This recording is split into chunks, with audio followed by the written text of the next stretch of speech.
नमस्कार दोस्तों अपने राज एम्प्लॉय यूट्यूब चैनल पर कई लोगों की क्वेरी आ रही है कि सर पे मैनेजर पर डिजिटल सिग्नेचर की सेटिंग्स का एक बार पुनः अलग से वीडियो बनाएं। तो इस संबंध में मैं आज आप लोगों की सहायतार्थ ये वीडियो बना रहा हूँ। इसमें सिर्फ मैं आपको पे मैनेजर पर डिजिटल सिग्नेचर सेटिंग करने के बारे में बताऊंगा। बहुत ही इजी प्रोसेस है दोस्तों, ज्यादा कुछ नहीं करना, बस 2 सेकंड का काम है। तो आप देखिए कैसे करते हैं हम। पहले तो आप ये डिसाइड कीजिए दोस्तों कि आपके कंप्यूटर में आप जहां पे मैनेजर रन कर रहे हैं डिजिटल सिग्नेचर के लिए, वो आपका इंटरनेट एक्सप्लोर ही होना चाहिए। कई लोगों को ये भ्रांति है कि वो माइक्रोसॉफ्ट एज जिसका सिंबल भी ई जैसा ही है, तो उसमें वो डिजिटल सिग्नेचर नहीं चलेगा दोस्तों। इंटरनेट एक्सप्लोर 11 में ही डिजिटल सिग्नेचर चल पाएगा। ठीक है दोस्तों, तो इंटरनेट एक्सप्लोर हमने ओपन किया और इसके मेन्यू में हम आते हैं ऊपर। तो टूल्स में लास्ट का ऑप्शन आपको यहां सेलेक्ट करना है, इंटरनेट ऑप्शंस। ठीक है दोस्तों, आपके सामने ये विंडो ऐसे पॉपअप ऐसे ओपन होगा दोस्तों। यहाँ पे आपकी जो सेकंड टैब है सिक्योरिटी, इस पे आपको क्लिक करना है। और क्लिक करने के बाद नीचे ये 2-3 बटन है दोस्तों, custom level, default level, reset करके। तो कस्टम लेवल पे आपको क्लिक करना है। एक पॉपअप आपके सामने इस तरीके से ओपन होगा और ये जब ओपन होता है तो जो क्लिक जहां पर है ये चेक मार्क्स, उनको एज इट इज रहने दीजिए। आपको सिर्फ जो काम करना है ना दोस्तों, वो ये करना है कि ये एक्टिव एक्स कंट्रोल नाम से एक ऑप्शन होगा जिसमें कई सारे ऑप्शन अंदर होंगे। तो वहां पर आपको ये 3 जगह पे एनेबल करना है बस। Download sign control active X control, और download unsigned active X control, और install and script active X control. इन तीनों पे एनेबल करना है। अब इन तीनों को आप पहचानोगे कैसे दोस्तों? इसका बहुत ही आसान प्रोसेस है। वो कैसे मैं बताता हूं कि जब ये आपको डिसेबल दिखेंगे दोस्तों, तो इस तरीके से व्हाइट बैकग्राउंड में होंगे। ठीक है दोस्तों, और जैसे ही आप इनको एनेबल करते हैं, जैसे पहले ये डिसेबल थे, ये देखिए दोस्तों व्हाइट बैकग्राउंड में है, और जैसे ही आप इनको एनेबल करते हैं ये ऑरेंज बैकग्राउंड में हो जाते हैं, ये देखिए। तो इस तरीके से आप इन तीनों की पहचान कर पाएंगे। और खास बात ये दोस्तों कि ये 3 ऑप्शन ही सिर्फ ऑरेंज बैकग्राउंड में शो होंगे, बाकी आप कहीं पे भी एनेबल करके देख लीजिए, कोई फर्क नहीं पड़ेगा। लेकिन आप इन तीनों को डिसेबल एनेबल करते हैं तो इनका बैकग्राउंड बदलता है दोस्तों।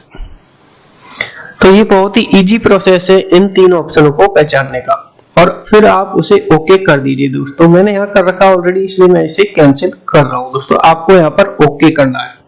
तो ये तो हुआ पहला ऑप्शन, जो फर्स्ट स्टेप है इंटरनेट एक्सप्लोर पर डिजिटल साइन एक्टिव करने के लिए।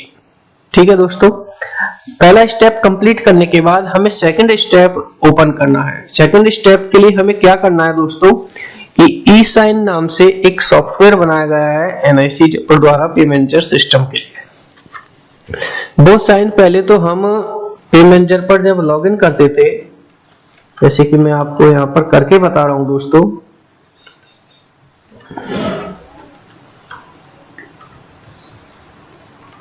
तो पे मैनेजर पर अंदर ही हमारे सामने ऑप्शन दिया गया था जिससे हम वो डाउनलोड कर लेते थे और उसे ऑपरेट करते थे दोस्तों। लेकिन वो सॉफ्टवेयर अभी काम नहीं कर रहा है, आपको दूसरे लिंक के जरिए वो डाउनलोड करना पड़ेगा। मैं आपको दिखाता हूं। पहले हमारे सामने यहाँ पर डीडीओ साइन में ये नीचे लिंक दे रखी थी दोस्तों, तो अब इस लिंक को आपको यूज नहीं करना है। ठीक है दोस्तों, आपको जो अदर यूज करना है वो ये है कि पे मैनेजर rj@gmail.com पर आपको एक मेल करनी है जिसमें एक्टिव एक्स लिख दीजिए आप सब्जेक्ट में, और कुछ मत लिखिए। वहां से आपको एक रिप्लाई आएगा।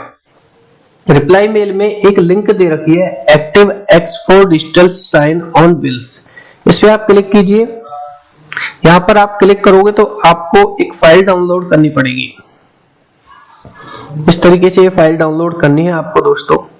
डाउनलोड पे क्लिक करने के बाद, और ये फाइल डाउनलोड जब हो जाएगी दोस्तों, तो आप इसे डबल क्लिक करके रन कर दीजिए।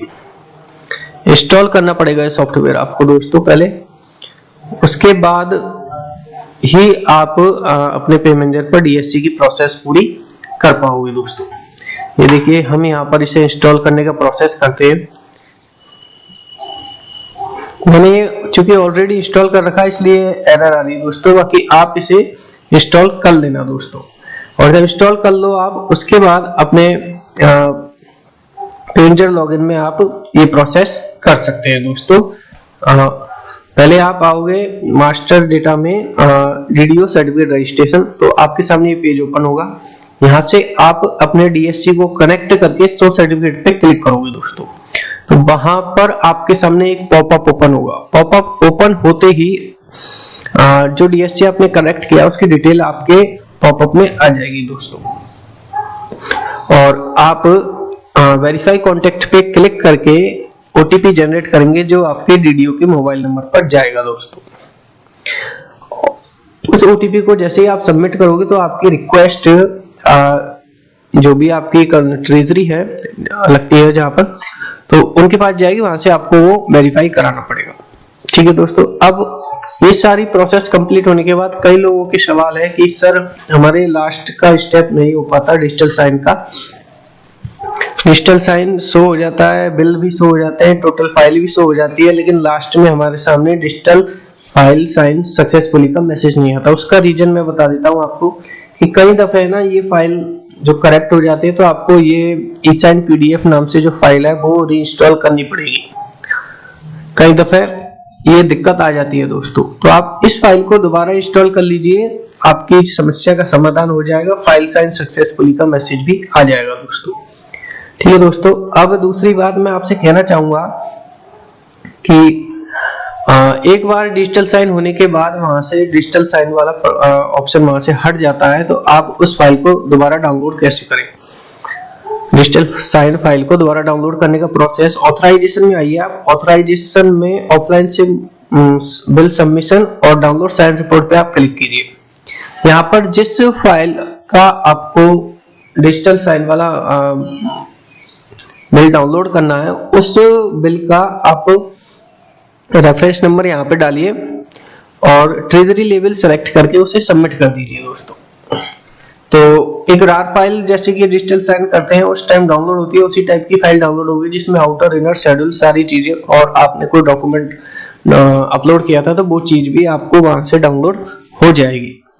ये इसका इजी प्रोसेस है दोस्तों। फिर भी आपके कोई समस्या आ रही हो तो आप अपने कमेंट छोड़ सकते हैं दोस्तों। जो भी संभव होगा मैं आपकी सहायता करने का पूरा प्रयास करूंगा दोस्तों।